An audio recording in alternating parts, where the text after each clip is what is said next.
podcasting is on your radar for 2024, then I would love to invite you to my web class that is happening on the 18th of January at 4 p.m. UK time. We are going to be talking about the 5 power pillars of podcasting. Yes, that is a lot of P's. We are going to be looking at how you can use a podcast to grow your business. So if podcasting is something that you want to get done in 2024, sign up now at donnaeade.com/5 power pillars. That's donnaeade.com/5 power pillars. You're listening to the Mindset and Action Podcast, the place to be to grow and streamline your business. I'm your host, Donna Eade. Let's jump into the show.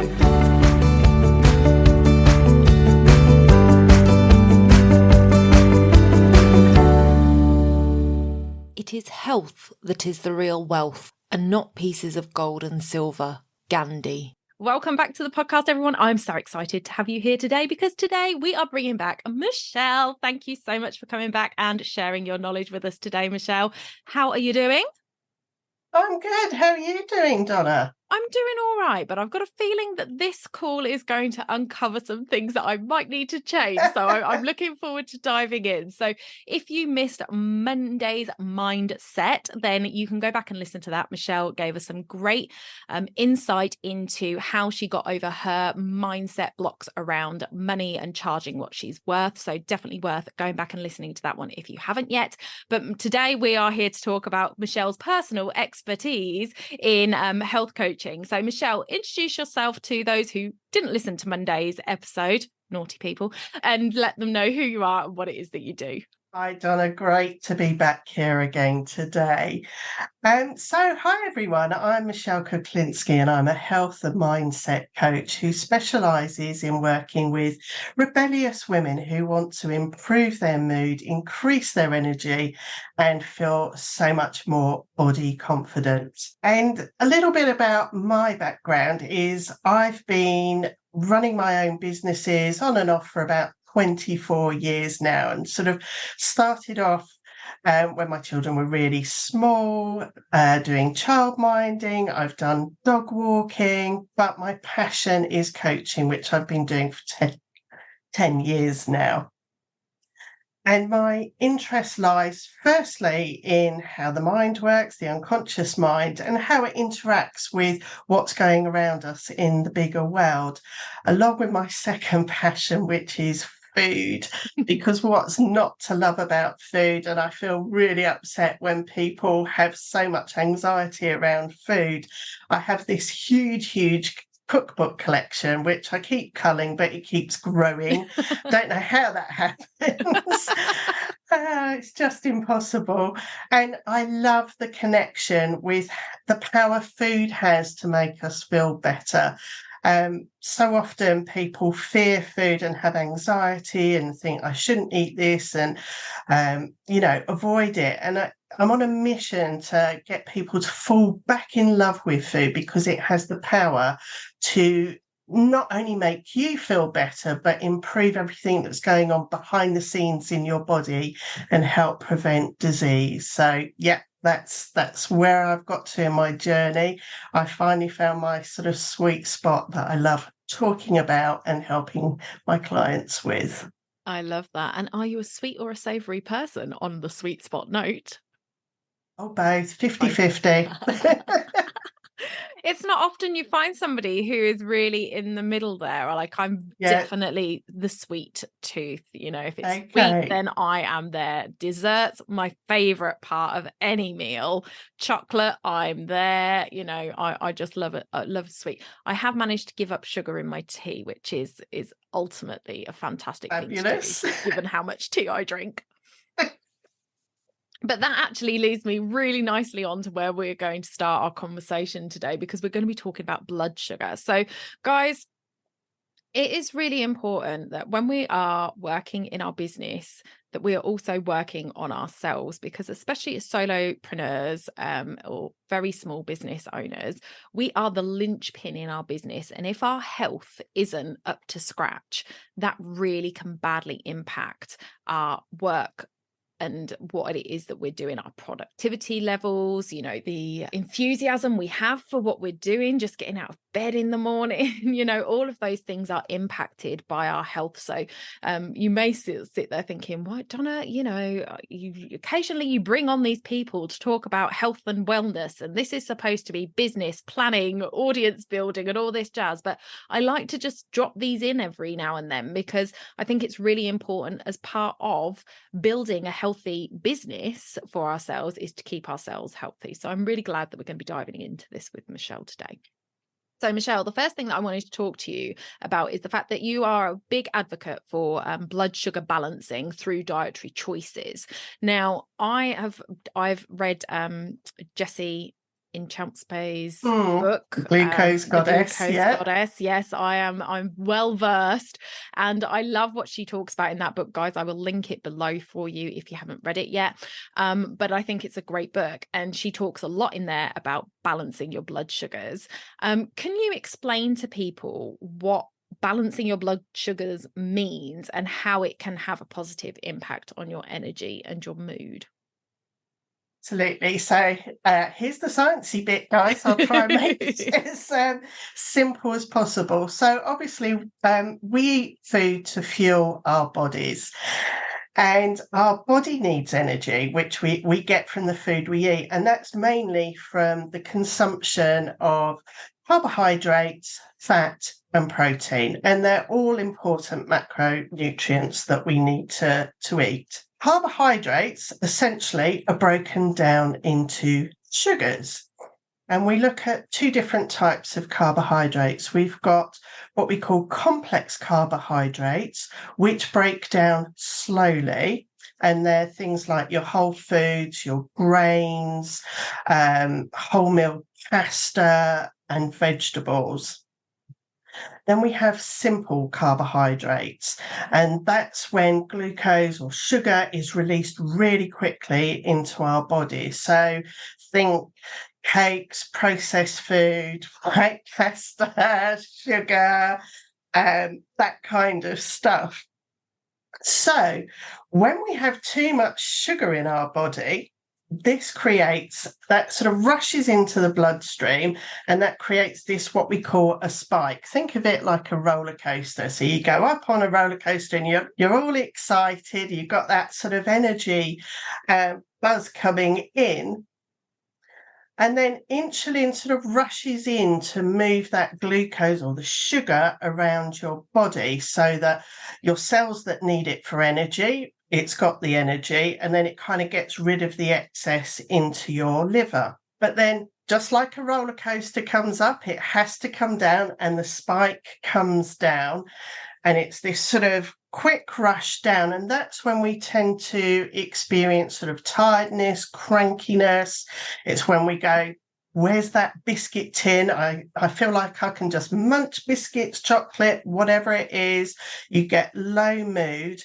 And then that's when the hormone cortisol will come in and try and sort of shift it around and store, and it moves the fat around, and that's when it gets distributed to your tummy. Sorry, but that's where it goes, and your other organs. So you might have heard of sort of fatty liver and stuff like that. So that's what happens when we have too much sugar in our blood from the simple carbohydrates. And when we eat more complex carbohydrates, then we get that sort of gentle curve, and that sort of maintains what you're looking for is this balance, like a pair of scales between sort of your insulin and your cortisol, so we're not having these huge spikes. And that balance means that you maintain energy, you're not so tired, you're not having the cravings. So that's kind of it in a nutshell. Yeah. Thank you for that. I think it's really important for people to understand what blood sugar is, because I think a lot of people like sugar this and sugar that. And one of the things that I took away from Jessie's book was that sugar is sugar, and it's like it doesn't really matter where it's coming from, it's still sugar, and it's still going to be processed by the body in a similar way, and that, you know, no sugar is better than another sugar and all of that jazz. So I think it's really important that we kind of see that, and it's a great visual, the roller coaster. I like that because it really is. You're going up and you're like, the heart starts racing and you're just like, oh, this is exciting. And then you go down and it's like, oh my God, where are we going? So it really gives that really good visual. Um, are there any eating habits that you can recommend to anyone who's looking to make these beneficial changes in their life? Like, what can we do as basic Joe at home? Like, what can I do to sort of help me create better habits around balancing my blood sugars? Okay, so and I like to think of it as a lifestyle way of eating. So I don't believe in giving up foods at all because that's just unrealistic. But to get us sort of into balance, definitely you want to eat a lot more vegetables. We don't get enough vegetables, and vegetables contain lots of fibre, which keep you fuller for longer, and those complex carbohydrates. Don't have to give up your pasta or your bread or anything like that, but swap it out for whole grain pasta. Swap your rice out for brown rice, or brown basmati rice is really, really nice, and perhaps not as brown rice for those that go, I can't give up my white rice. Go for wholemeal seeded bread. So you don't ever exclude carbohydrates from your diet. They are important. Introduce more grains and pulses into your diet. So they're another really good source of fibre, or your sort of micronutrients and good quality carbohydrates. So really it's thinking about what's a better quality carbohydrate for me than actually going, oh, I must never eat carbohydrates. Make sure you eat protein. And I advocate eating protein with every meal or snack that you have. That helps stop you from feeling hungry, keeps you fuller for longer, and don't avoid fat. Please keep fat in your diet. So full fats, so low fats are normally ultra processed and quite often contain sugars and other things that aren't quite so great for your body. So plain Greek yogurt, those kind of things, olive oil, avocado, nuts and seeds are all really good sources of good quality fats. And it can be as simple as throwing a teaspoon of seeds onto your salad, on top of your soup, in your sandwich. It's so easy to add these things on. A couple of walnuts on your sandwich or salad as well, or just have it as a snack. So it's really about going back to basics, really. It's not about any faddy stuff. It's about eating real food. Real food, guys, real food. That's a Mm. novel idea, isn't it? Okay, so off the back of that, this isn't something that we've previously discussed, so I'm going to put you on the spot here a little bit. Okay. But that's all well and good, and I can see how that can start to balance our blood sugars and keep us on an even keel. But you did say you don't advocate for giving up anything, and we know that for most people, and unusually, and this is something that Jessie's book explained to me, was that not everything that you assume would spike your sugars is necessarily going to spike your sugars. So she did an experiment with her and her friend, and they ate the same things on the same day at the same time. They just had all their meals together, and that she was monitoring their glucose. She had those monitors on to check the blood sugars, and her blood sugar, when they had some ice cream, spiked, but her friends didn't. And so there are different things that will spike your sugars and some things that won't. But if we just take the basics of knowing that, generally speaking, ice cream, chocolate, all the complex, the bread, white breads and things like that are going to spike your sugar on a general basis.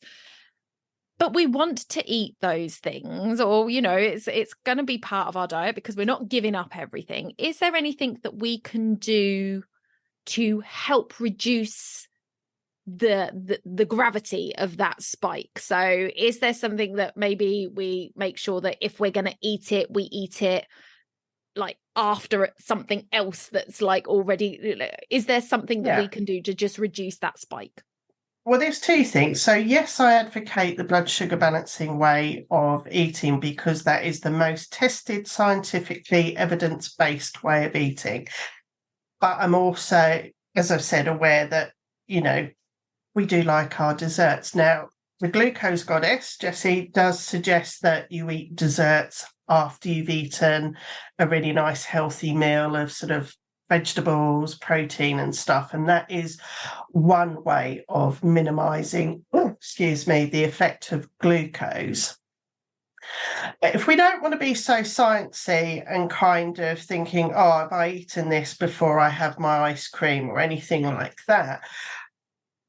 What if you've balanced your blood sugars, you're not going to crave these sweet things so much anymore. But also be really mindful about and appreciate what you're eating. So, and this will take some work, and I work through this with my clients. But really appreciate what you have in front of you, and really take the time to enjoy it, because quite often we eat quite mindlessly. You know, we're watching the television, we're chatting to someone, we're eating on the hoof. Or we might just be eating because we feel we should be. We're out for a meal with someone and they go, oh, go on, have a dessert. Go on, you know you want to, kind of thing. So just take 5 minutes out or a couple of minutes to kind of really focus and really taste your food. So you might find, for example, let's say a supermarket cheap brand of ice cream that actually isn't ice cream, it's full of additives and emulsifiers and stuff like that. Yeah. And decide whether you actually really enjoy it versus a more upmarket brand that's got cream and very little in it. And it's also like becoming a connoisseur of food almost, but you're tuning into your taste buds and with your eyes and everything. And am I really enjoying it? And if you are, great, but you've probably eaten it a lot slower and appreciated it, and rather than mindlessly eating it. So I hope that makes sense. Yeah, it does. So yeah, there is that, obviously big advocate for Jessie's book. So she talks in there about, making sure that you eat your foods in a certain order, which is really strange because there are a number of people that do eat their foods in that order. And we will often go, you're weird. Why aren't you eating your food together? It's a meal. But actually there is science behind why that is a great thing to do. And then having your sweet thing directly after that. And then she also advocates for going out for a 10-minute walk. So obviously, when you've got that sugar hit, if you go out for a walk, you've got to be burning off some of that sugar to help sort of lower that spike as well, which is fantastic. But that idea of actually really sitting down, and we're very habitual in what we do. And so for me, for example, milk chocolate, my biggest weakness. I could sit down with one of those 143 gram bars of Galaxy and devour it in one go without too much issue at all. And I've always said I don't like dark chocolate. People are all like, well, just go to dark chocolate. That's healthier for you. And because of its taste, you don't eat as much. And I'm just like, oh, shut up. I like my milk chocolate.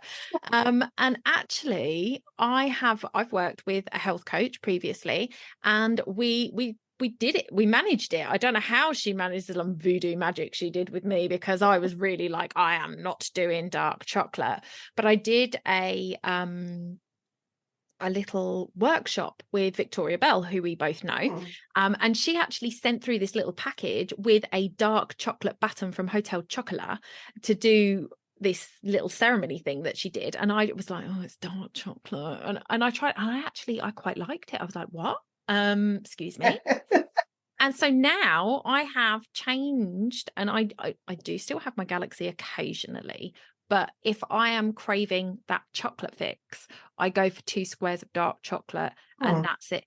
And 2 squares of dark chocolate is actually bigger than 2 squares of Galaxy, guys. So that was always my thing. Like 2 squares, I'm never going to be able to stop at 2 squares. And I don't like dark chocolate anyway, but they're big squares. I'm like, oh, actually, dark chocolate's kept in bigger squares. So I like this.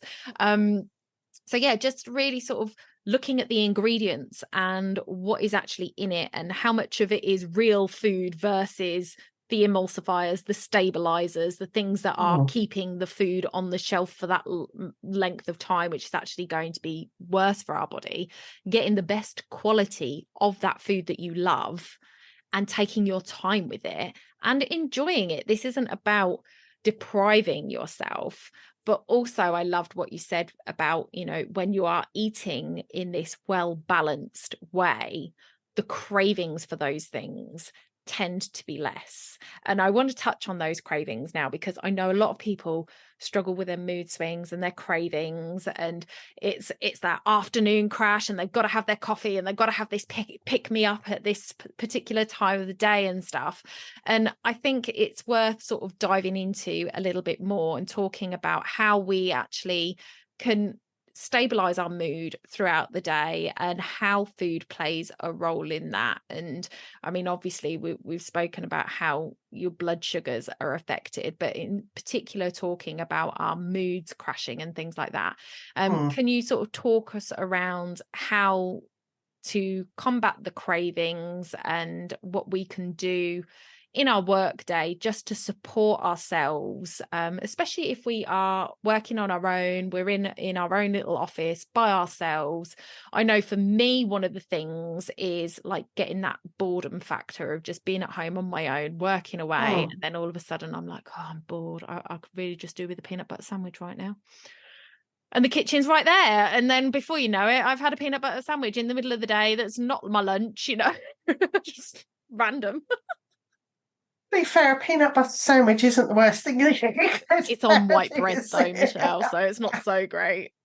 Because I don't eat bread anymore. I actually changed. I don't, because this was another thing that I changed, was I was on the seeded bread, because I do like the seedy bread, multigrain bread. And it was another factor of another change that I did. And now I now have rice cakes, peanut butter, and banana. That's my lunch that I absolutely love. But I now very rarely have bread, which means that we don't have my bread in the house. So when I do have bread, it ends up being white bread, because that's what everybody else in the house eats. And I have no seedy bread in my freezer anymore because it was taking up too much room. And you did touch on a good point there. Use your freezer. You know, absolutely use it. And that's going to come into my first tip, and it's going to sound so boring, but as business owners, we are used to planning and scheduling our businesses. Do the same with your food. So, you know, so often I've gone to sort of lunchtime meetings and I see people eating on the hoof as we're on these Zoom calls, and I'm thinking, you don't even know what you're eating because you're concentrating on this. And it's so schedule in time to have your meals and actually enjoy and appreciate what you're eating. And I know probably people are going, don't be stupid, my life is too busy. No, stop that right now. Your life is not too busy to look after your body, which will support your business. So I don't, you know, it just has to be a 15-minute break or what have you, and plan your meal. So when you have that, I'm really bored right now, I want a peanut butter sandwich, you've actually planned your snacks in advance. So it's like, I don't need to have the peanut butter sandwich. I'm having, I don't know, a handful of nuts with dark chocolate. Lovely. So it is just scheduling in, a bit like we do content planning, and we'll go, right, on this day, I'm having a day of just planning content. I'm not suggesting you have a whole day of planning your food. But schedule in, wherever it works for you, a couple of hours to plan your meals, and even have a cooking session, batch cook. So, you know, because I know what people are going to go, I haven't got time to cook from scratch 3 times a day or twice a day or whatever it is for you. So batch cook something that can be used for many different things. So, for example, the classic one is a tray of roasted vegetables. You can add it to your wholemeal pasta. You can add it to some brown rice. You can make a salad out of it cold by adding in leaves and tomatoes and nuts and stuff like that. So that tray will last you for a few days for different meals. So it's about getting a bit savvy. So that would be my first big tip. And my biggest one, and a game changer, and this is taken from the glucose goddess, but I, I don't recommend anything that I haven't tried myself so that Yeah. I know whether it works or not, is having a savoury breakfast. Absolute game changer. So build a breakfast around protein as the sort of main source, and and let your imagination go wild. I think we get so caught up with breakfast has to be toast with something on it, like Marmite or jam or something, or we've got to grab the box of cereal and stuff like that. And breakfast is literally a meal like any other. So let go of what our constraints that we've put on ourselves, so whatever protein you absolutely love, whether it's, I don't know, I've discovered I actually really like sardines. Oh. So, yeah, I know, random. It can be tuna, tin tuna, it could be mozzarella, it could be Greek yogurt, whatever protein you love, and just build something. So you can have toast, but have it with some avocado and some feta cheese and tomatoes, or, it's just, but what the reason why I say have a savoury breakfast is you're having a proper meal that's got all the necessarily nutrient components to it. The protein then means your energy levels remain stable, keeps you going through till lunchtime. So you're not going to get that 11 o'clock, I can't make it till lunch kind of mode of thinking. And it will stop your blood sugars from spiking. So you're not going to get that sort of haywire, I feel cranky, I feel tired. You're just going to be on that even sort of energy. And that then motivates you to have a healthier lunch. You think, wow, if breakfast did that, what's lunch going to do? Mm. It kind of sets you up on that sort of healthier path. Yes. Those are my two main tips that I think as business owners use our skills that we Yes. have in business for our health. Yes, I love that. And I'm going to give you an example here, guys, because I think this is just so, I just love it when these like little things happen. And I just can pull these connections. So this morning I was in one of my favorite groups on the internet, which is the Business Bestie Hangout with my friend Carly Wall. And she had asked a question in there, which she asks every month, generally speaking, what have you done for yourself this month? And one of my fellow besties in there wrote that she had actually said no to a last minute call. Somebody wanted to have a last minute call with her, wasn't in her diary. She had planned to go and walk her dog and have a bit of me time there. And then she had planned to catch up on some work before she had some evening calls with her clients. So she said, sorry, I'm fully booked. And she said, but I wasn't, I did X. And I literally wrote underneath, no, you were fully booked. You need to see those things that are for you as that they're solid. They're just as important as any other appointment in your diary. And so when you turn around and said, plan your food like you plan your work, I was just like, oh my gosh, yeah, meal times. I think I've mentioned it on the podcast before, but I have a lunchtime. It's blocked in my diary. It may move every now and then when things like clash and stuff, but I have on Monday to Friday, there is a 30-minute slot this is my lunchtime.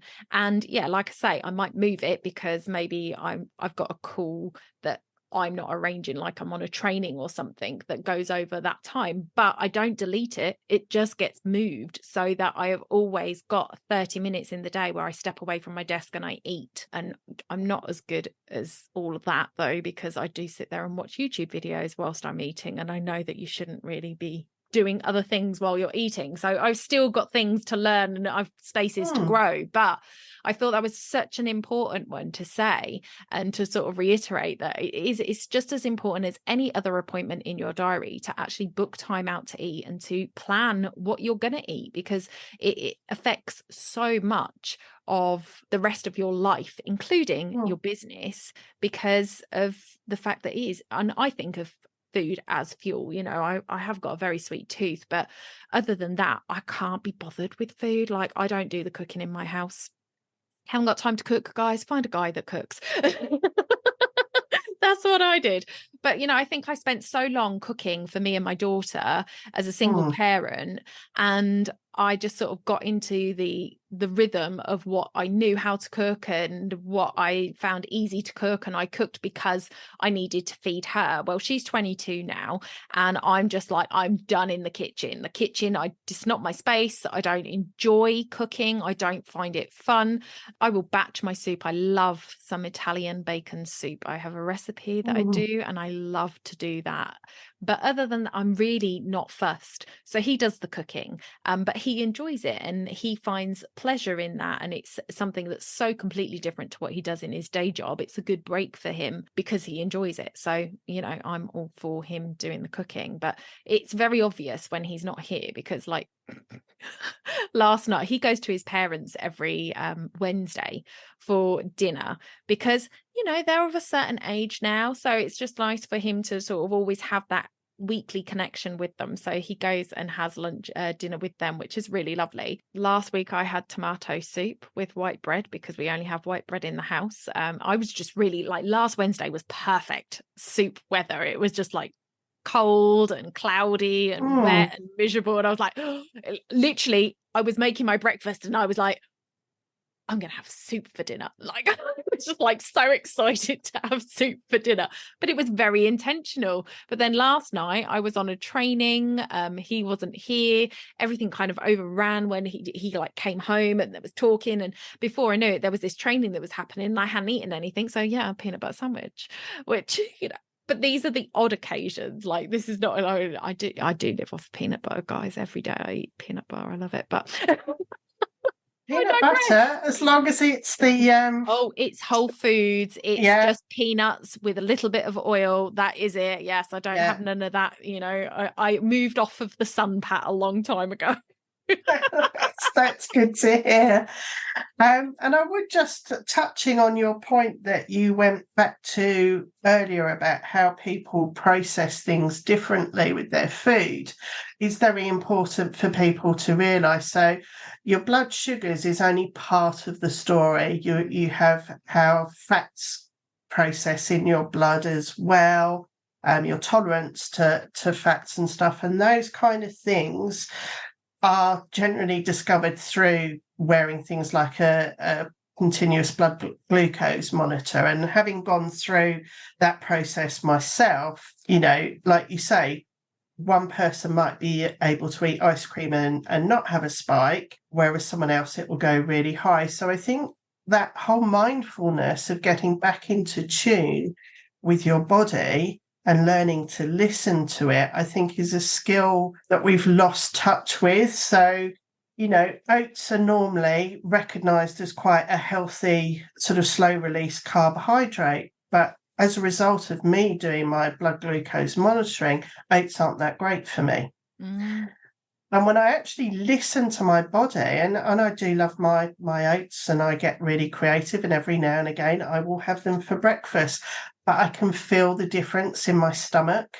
So when we start kind of really, and this is where the sit down and take time with your food is so important, because the science is great, but you can't visually see what's going on in your body. You can't see your arteries getting inflamed and stuff. So start to learn to listen to your body and really appreciate your food. And I mm. love that you kind of embrace the dark chocolate thing. And I think that's quite funny. And I did a thing recently where you eat some really processed chocolate, like the cheapest milk chocolate you can think of versus dark chocolate. And that's when you really get to sort of taste how chemically produced one Mm, chocolate is over the other. So yeah. it's just, and it doesn't mean that you won't never eat milk chocolate again, but you become very aware of the differences and how it feels and interacts with your body. So, Absolutely. Absolutely. Well, I have loved this conversation, Michelle. It's been fantastic. Where can people find out more about you? Do you have downloads that people can get hold of? How do people start working with you? How can we introduce people to you? well, every month on the third Thursday of the month, I run a free healthy hangout online session. Every month there's a different topic that I talk about. So the last one was about diets and why they don't work. There's been all sorts of different topics, and then you can come to the session, have a bit of sort of knowledge, education, and also get to answer your questions. So I can certainly share a link to the next one, and they're always advertised on Eventbrite as well, the Healthy Hangout. You can, if you would like a healthy habit checklist, because sometimes people just don't know where to get started, and it's all about introducing small little habits, small changes. I do a free healthy habit checklist, which I can certainly give you the link for, and that has a whole load of healthy habits, and you can just tick them off each day you do them. It helps you get on track and introduce something new into your lifestyle to help you get on track. Fabulous. Well, we will put those in the show notes for you guys so that you can go and connect with Michelle. I love that. Where's your favourite place to hang out online, Michelle? Oh, online. Crikey. Are you at Instagram, Facebook, Right. LinkedIn? No, I'm not a social media person. There we go. So LinkedIn, you can definitely find me on LinkedIn. Happy to connect on my personal Facebook page.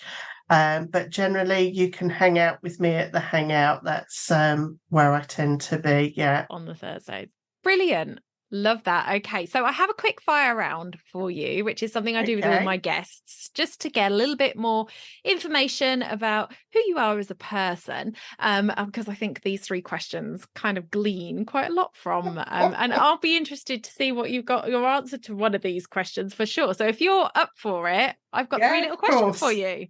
Yeah, okay. No, go for it. So the first one is, what is the book that has made the most impact on your life so far? You're going to laugh. It stems from childhood, and it's the Tintin books. And the reason it's had such an impact is, as a child, I read them very naively and very innocently, but I loved all the places Tintin went to. I was going to say, you're a bit of a traveller.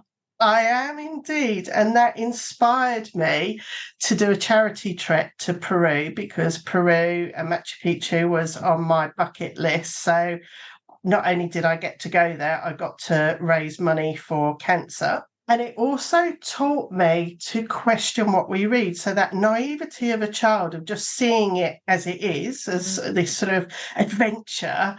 But there was a lot of politics behind Hergé, who wrote The Adventures of Tintin, sort of interwoven with it, which as an adult, you could then begin to see. So it kind of encouraged me to question, don't always accept what's in front of you, question it, it may be as it is, or it may not be. So yeah, I have to say Tintin is my hero. I love that. That is so cool. Because one of my favourite books was Anne of Green Gables.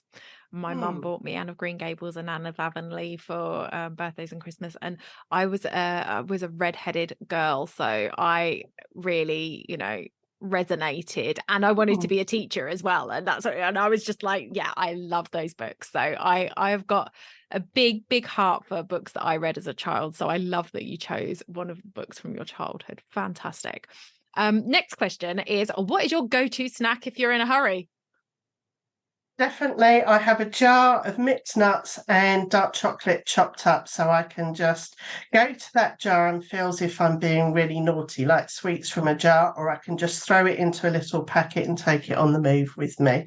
So love that. And I wouldn't have expected anything less, actually. I was like, totally like, she's going to say, no, I don't snack because I sit down and eat every meal. But I thought if she does say anything, it's going to be a nut type thing.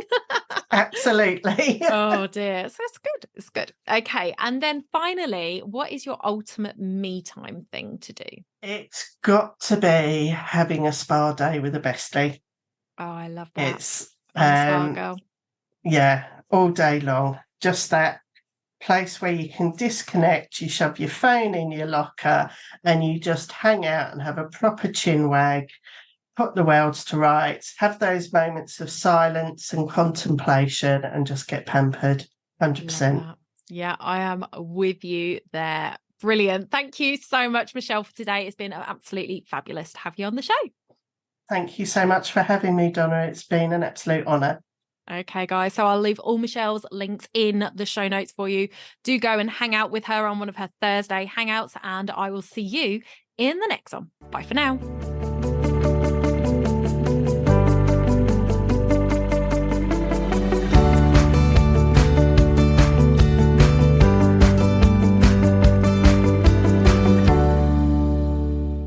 If you're looking to build a deeper connection with your audience this year and you're a passionate business owner with a message to share, then I would love to help you do that via podcasting. If you're interested in starting a podcast this year, head over to donnaeade.com/apply to register your interest today.